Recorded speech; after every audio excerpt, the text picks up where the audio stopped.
देख रहे हैं अपना मनपसंद चैनल और करगिल का सुपरफास्ट चैनल STV लद्दाख, आवाज गरगट।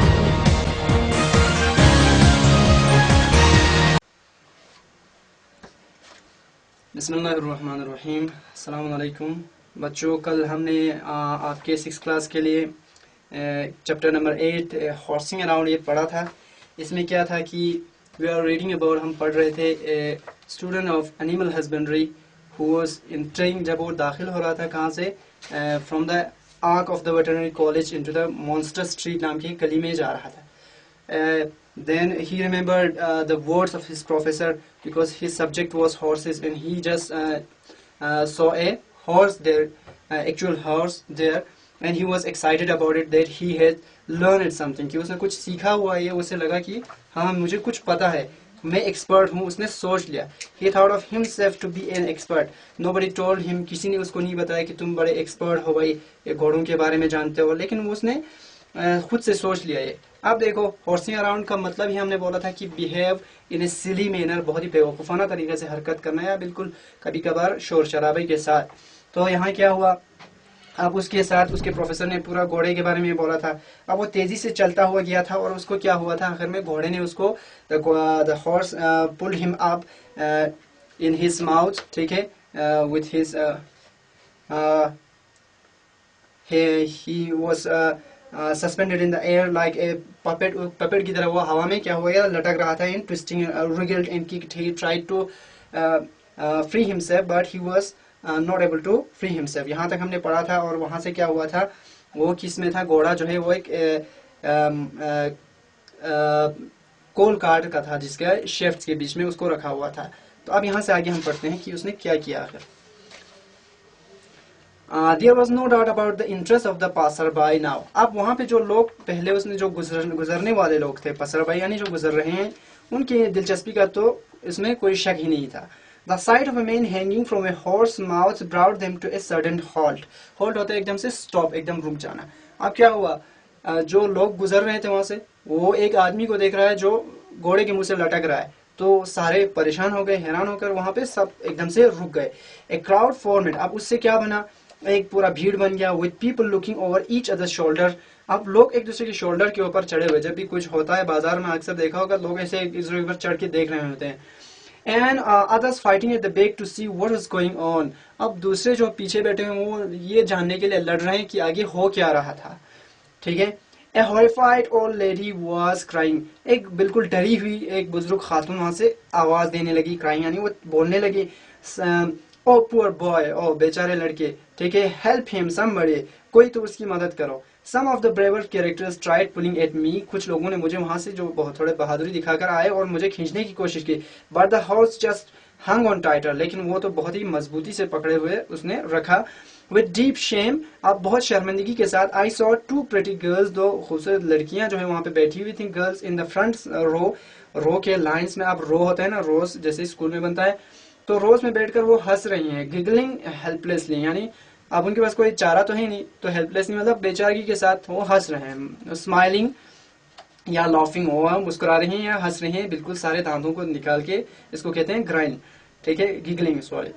आई began to thresh about wildly, अब मुझे क्या हुआ कि मूव और स्टिर वाइल्डली, थ्रेश का मतलब है यानी बिल्कुल हिलने लग गया मैं इधर उधर, बिल्कुल ही वायलेंट यानी अनकंट्रोलेबल, बिल्कुल कंट्रोल के बगैर इधर उधर हिल गया। My shirt collar tighten round my throat and a stream of horses saliva trickled down the front of my shirt. अब क्या हुआ, बिल्कुल मेरा कॉलर जो है वो बिल्कुल मेरे गले से बिल्कुल टाइट हो गया और मेरे गला जो बंद होने की वजह से क्या हुआ, stream of horse's saliva trickle down, अब घोड़े के मुंह से जो थूक होती है, सैलिवा यानी थूक, ट्रिकल मतलब टपकने लग गया उसके, down the front of my shirt, मेरे सामने वाले शर्ट से ऐसे टपक टपक कर मेरे शर्ट पे आने लगा। I could feel my self choking, choking यानी दम घुटना है, बिल्कुल बंद हो जाना। अब मुझे लगा कि मेरा दम घुट रहा है, choking, and was giving up hope, और मैंने बिल्कुल गिविंग अप होता है गिव अप यानी छोड़ देना, मतलब उम्मीद छोड़ दी मैंने। When a man pulled his way through the crowd, अब pushed his way through the crowd, अब एक वहां से आदमी आ रहा है जो क्राउड को इधर उधर करते हुए उस क्राउड के बीच में से आ रहा है, और क्या कह रहा है, ही वाज वेरी स्मॉल, वो बहुत छोटा था। Angry eyes glared from a face black and by coal dust. अब देखो बिल्कुल गुस्से से भरी हुई आंखें, ग्लेड मीन्स घूरते हुए, फ्रॉम ए फेस ऐसे चेहरे से जो क्या हुआ है ब्लैक एंड काला हो गया है बाय द कोल्ड डस्ट, यानी कोयला निकाल निकाल के उसका पूरा चेहरा काला हो गया है। अब व्हाट इज दिस, यहाँ पे ये बिल्कुल शॉर्ट करने के लिए यूज किया एपिस्ट्रोफी, व्हाट इज दिस है, व्हिच दिस लिखा है, ये ओल्ड इंग्लिश है, what is this, he shouted, वो चीखा, a dozen replies babbled in the air. अब देखो डजन होता है, आप जैसे मैथमेटिक्स में होता है स्कोर्स, डजन, इस तरह से यार्ड्स, तो डजन दर्जनों आवाजें रिप्लाई उधर से आने लग गई हवा में, बिल्कुल बेबल्ड मतलब होता है क्विकली एंड कंटिन्यूअसली, और बिल्कुल खुश एक एक्साइटेड वे में, फुलिशली ऐसे ही जवाब देने लग गए। अब देखो can you not leave my horse alone. अब ये देखो फिर से ये ओल्ड इंग्लिश यूज किया, ये हॉर्स ये ओल्ड इंग्लिश है, तो क्या तुम मेरे घोड़े को अकेले नहीं छोड़ सकते। ही येल्ड इनटू माय फेस, वो सीधे आकर मेरे चेहरे को देखकर बोलने लगा। आई मेड नो रिप्लाई, अब उस बंदे ने कोई रिप्लाई नहीं किया, बीइंग हाफ चोकेड, क्योंकि आधा मेरा दम घुट चुका था, बिल्कुल गला बंद हो गया, and in no mood for conversation, अब मैं उससे कोई गुफ्तगू भी करना नहीं चाहता था। The coalman turn to the horse, वो घोड़े की तरफ मुड़ा, ड्रॉप हिम ये बिग लक। अब देखो उसे छोड़ दो, ठीक है, गो ऑन लिखा आगे, तो कम ऑन उसे छोड़ दो, ड्रॉप हिम उसको गिराओ, ये big luck.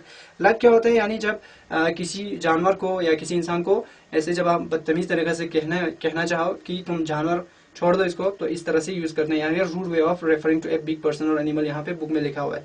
You big luck, तुम बड़े जानवर, छोड़ दो इसको, गो ऑन यानी come on, resume, let go, drop him, जाने दो उसको, छोड़ दो, दोबारा यही बोल रहा है। गेटिंग नो रिस्पॉन्स, अब उससे उसको कोई रिस्पॉन्स नहीं आया, यानी उसने कोई हरकत ही नहीं की। ही पोक, अब पोक क्या होता है, पोक होता है चुभोना, उसने यानी चुभोया, ऐसे जो चुभोया, क्या चुभोया, the animal in the belly, सीधे उसके पेड़ में कुछ चुभो दिया, विथ हिज थंब, देख रहे हैं उसके अपने थंब से उसने उसके पेड़ में इस तरह से चुभोया, हाथ से जोर से। द हॉर्स रिलीज मी, मुझे छोड़ दिया, एट वंस, एक ही बार में, एकदम, एट वंस मीन्स एकदम मुझे छोड़ दिया, like an obedient dog dropping A bone, जैसे कि एक फरमाबरदार, ओबीडियंट होता है फरमाबरदार, डॉग जो है वो मुंह से अपनी हड्डी को छोड़ दे। अब क्या हुआ, I fell on my knees and lay in the gutter for a while, ठीक है, अब मैं गिर पड़ा, अपने घुटनों पे गिरा और मैं थोड़ी देर के लिए गटर में पड़ा रहा। गटर यानी वहाँ पे वो गंदे नाली नहीं बोल रहा है, नाली होता है वो भी गटर होता है, लेकिन यहाँ पे जो रोड के साइड से जो चैनल्स बनाए होते हैं पानी के लिए, उसमें वो पड़ा रहा फॉर ए वाइल, थोड़ी देर के लिए, till I could breathe more easily, जब तक कि मैं थोड़ा आराम से सांस ले सकता, बिकॉज ही वॉज चोकेड, ठीक है, क्योंकि वो क्या हो गया था, बिल्कुल उसका गला बंद हो गया था, दम घुट रहा था घोड़े की उसकी को पकड़ के रखने की वजह से। As from a great distance, अब बहुत दूर से, थोड़ी दूर से क्या हो रहा है, I could still here the little man shouting at me, अब मैं दूर से अभी भी आवाज सुन रहा था कि वो बंदा मुझ पे चीख रहा है कि उसने क्या किया है, ठीक है। आफ्टर सम टाइम, थोड़ी देर के बाद, आई स्टूड अप, मैं थोड़ा खड़ा हो गया और स्टैंड का पास stood, the coalman was still shouting and the crowd was listening appreciatively, यानी जो क्राउड जो है वो एप्रिशिएटिवली, बहुत ही यानी दिलचस्पी के साथ जो है और मजे के साथ उस बंदे को अभी भी सुन रहा है। अब वो क्या बोल रहा था ये आप देखें, ये देखो फिर से ओल्ड इंग्लिश यूज किया है, what do you think you are playing it, ठीक है, ये लिखा हुआ है, इसमें अगर देखें तो विद डाई लिखा हुआ है, अगर आप पढ़ेंगे तो think you are playing it, ठीक है, आप किस चीज के साथ खेल रहे हो। Keep your hands of my horse, my horse लिखा है, ये माई हॉर्स लिखा है, मेरे घोड़े से अपने हाथों को दूर रखो। Get the police to you, आप ये देखो पुलिस लिखा है, ये पुलिस है, तो क्या तुम्हारे लिए पुलिस को यहाँ बुला लूं, ठीक है। I felt I must escape, अब मुझे लगा कि मुझे यहाँ से एस्केप मतलब भाग जाना चाहिए, and began to push my way through the crowd, और मैंने अपने रास्ते को क्राउड को इधर उधर पुश करते हुए बना लिया, वहां से निकल गया। Some of the faces were concerned, worried, but most were grinning, अब देखो कुछ लोग वहां पे परेशान हो गए थे ये क्या करेगा, लेकिन कुछ लोग वहां पे जो है मुस्कुरा रहे हैं, बिल्कुल दांते दिखाए, स्माइलिंग वाइडली। वंस क्लियर, एक बार रास्ता साफ हो गया, I started to walk away rapidly, और उसके बाद मैंने तेजी से चलना शुरू कर दिया।